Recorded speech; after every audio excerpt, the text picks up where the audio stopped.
Obviously, our races of the week are at Churchill Downs for Keeneland Select, and it is the Grade 1 Kentucky Oaks and the Grade 1 Kentucky Derby. We'll start with the Oaks on Friday. I like number 13, Bird at the Wire for trainer Dale Romans. Bird at the Wire has a great record at Churchill Downs, is training very well, and has a steadily improving pattern of Beyer speed figures, suggesting that at her second try at 1 1/8 miles, she might be ready to deliver her peak effort, and that would win the Grade 1 Kentucky Oaks. Shifting now to the Grade 1 Kentucky Derby on Saturday, I'm going for a bit of a price with number 19, Upstart. Not wild about the post position, but I do like the fact that this horse has 3 Beyer speed figures that have hit triple digits. There's only 3 horses in the race that have done that. The other 2 are American Pharoah and Dortmund, so this horse is much more value. Also, I like that good 2-year-old form. The first 100-plus Beyer, 102, came as a 2-year-old for this horse, so he was good early, and he has gotten better as a 3-year-old, and that's always a good thing to see. So now the Oaks Derby double. For the first half in the Oaks, I'd take Bird at the Wire, Lovely Maria, and Eskin for money. And then I would use them with the 2 Baffert horses and the one I picked, Upstart, for the Oaks Derby double. Now let's check in with Katie Gensler.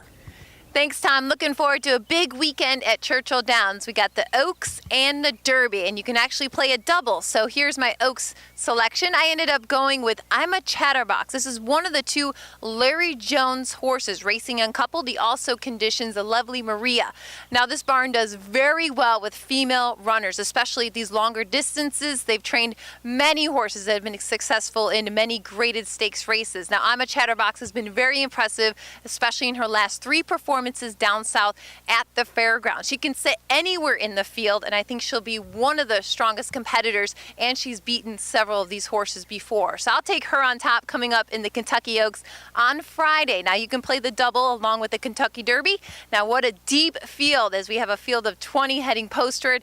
I did end up going with one of the 2 Bob Baffert horses, but it's really hard to decipher between these 2 horses. That's Dortmund and American Pharoah, but I like the post position with American Pharoah drawing post position 18. I don't think that'll hurt him. It seems like horses drawn to the outside do very well. This horse's most impressive race was last time out in the Arkansas Derby, and I think we're going to get a lot more out of him. I'm excited to see him run again coming on the first Saturday of May. So I'll take him on top. I think Danzig Mood is another one that can continue to move forward at longer distances. He's coming out of the Bluegrass Stakes, Carpe Diem.